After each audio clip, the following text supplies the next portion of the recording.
Қайырлы күн. Аты жөнім Тәжібай Мадина, 7 жылдық стажы бар, юрист-медиатор. Маған ең көп қойылатын сұрақтың бірі ол банкротство. Банкротство деген заңды ма, қашан шыққан деген сияқты. Банкротство туралы заң Қазақстан Республикасының азаматтарының банкроттығы және төлем қабілеттілігі туралы заң 2023 жылы шыққан болатын. Оған еліміздің президенті қол қойып, өзінің күшіне еніп, осы уақытқа шейін қаншама адамға қызмет етіп келе жатқан заң. Яғни барлығы заңды түрде жүзеге асады. Банкротство жалпы кімдерге арналған? Егер сіз барлық кредитіңізді 1 жыл төлемеген болсаңыз, қайталап айтамын, барлық кредитіңізді. Маған жазатын клиенттер біреусі бір кредитін төлеп жүреді, екіншісін төлемей жүреді. Төлемей жүрген кредитімді банкроттыққа жіберсем бола ма дейді. Олай болмайды. Сіз міндетті түрде, сізде қанша кредит бар? 4 кредит, 3 зайым болса, барлығын 1 жыл төлемеген болу керексіз. 1 жыл сізде пенсионка жүрмеген болу керек. Яғни сіз официально жұмыс жасамаған болу керексіз. Соңғы 1 жылда шоттарыңызды қолданбаған, шоттарыңызға ақша түспеген, сіз біреуге перевод жасап, біреу сізге перевод жасамаған болу керек. Егер осылардың бір шарты болсын келмей қалса, сіз банкроттықтың талаптарына келмейсіз. Қанша жерден жіберсеңіз де банкроттыққа өтпейсіз. Және де банкроттықтың минустары мен плюстарына тоқталып кетейін.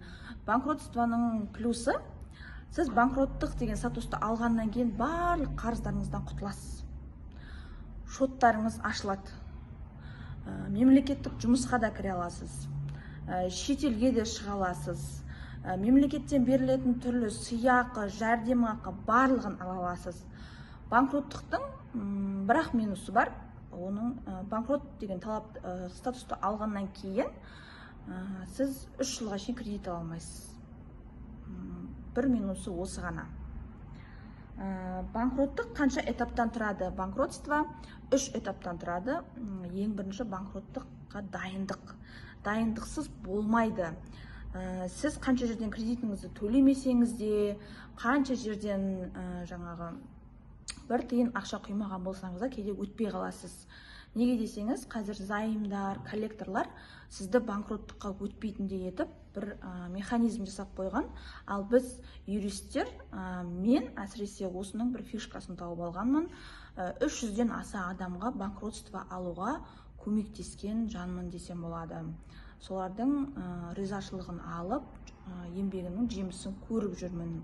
Сондықтан ең бірінші 7 рет өлшеп 1 рет кес дегендей банкроттыққа дайындық обязательно болу керек.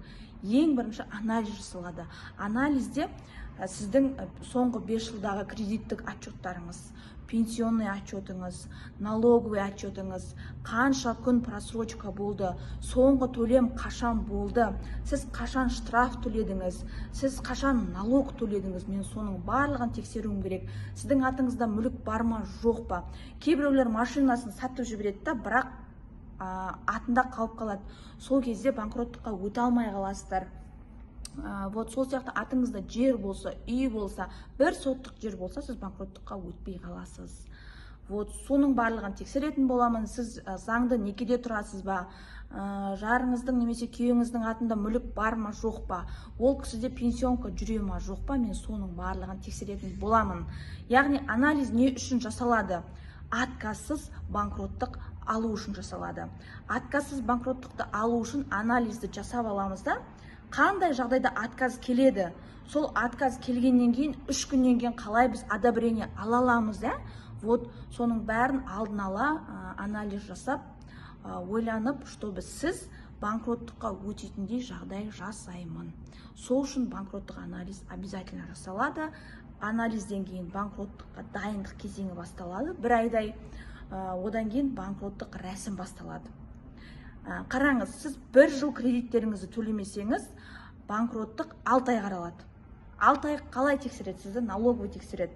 Бұл осы уақытқа шейін төлемеді, енді төлей ма деген сияқты сізді 6 ай тексереді. Сіздің кірісті, шығысты барлығын тексереді. Шын ба, осы рас па, әдейі банкроттыққа дайындалып, енді басталғаннан кейін шоттарына может ақша түсе ма деген сияқты сізді 6 ай салық органдары тексереді. 6 айдан кейін банкроттық рәсім аяқталды деп келеді. Сол кезде сонымен бірге постановление, қаулы келеді. Сол қаулыны барлық сот орындаушыларға, банктерге жіберетін боламыз. Содан кейін сіздердің шоттарыңыз полный ашылады, қарыздарыңызды бір тиын да төлемей құтылу деген осы банкротство. Ал енді оплата жағы қалай болады десеңіздер, менде оплата алдын ала. Әбден аузы күйген адаммын, сол үшін оплата только бірінші оплата саласыздар, содан кейін барып анализ жасалады, анализден кейін сол банкроттықтың талаптарына сай келетін болсаңыздар, банкротствоның услугасын салатын боласыздар. Енді ол оплата жағы әркімге әрқалай. Может, сіздің кредитіңіз 1 миллион шығар, может, сіздің кредитіңіз 500 мың шығар, может, сіздікі 5 миллион шығар.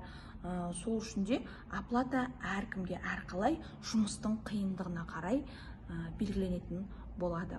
Тағы да осыдан басқа сұрақтарыңыз болса, толығырақ маған WhatsApp-тан қойсаңыздар болады.